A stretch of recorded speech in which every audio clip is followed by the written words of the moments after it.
ரொம்ப கண்டிப்பா வளர்த்த, ஸ்ட்ரிக்டா வளர்த்த, ஹாஸ்டல்லே விட்டது கிடையாது. ஹாஸ்டல்ல படிக்கட்டுமே, வேலைக்காக வெளியே போய் பார்க்கட்டுமே உலகத்தை. நம்ம பிள்ளைங்க நம்மளனா எப்படி, நம்மளே நம்பாதப்ப மத்தவங்க எப்படி நம்புவாங்க நம்ம பிள்ளைங்களை?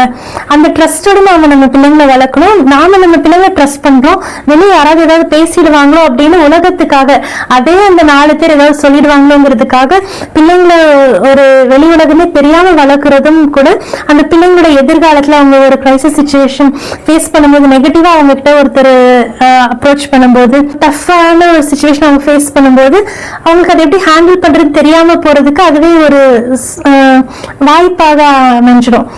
இது அவங்க ஓவர் கம் பண்றதுக்கு நாம தான் இந்த பிள்ளைங்களுக்கு வாய்ப்பு கொடுக்கணும். அவங்க ட்ரெயின் ஆகி வரட்டும். நம்ம பிள்ளைங்க நம்ம வேற யாரும் நம்ப போறாங்க, நம்பி நம்ம பிள்ளைங்களை வெளியே அனுப்புவோம். பிள்ளைங்க படிச்சு வரட்டும், வெளியிடங்களை போய் மற்றவங்களை பார்க்கட்டும், எல்லாமே தெரிஞ்சு பட்டு அனுபவிச்சு அந்த பிள்ளைங்க அவங்களாவே ஒரு மெச்சூரிட்டிக்கு வந்துடுவாங்க.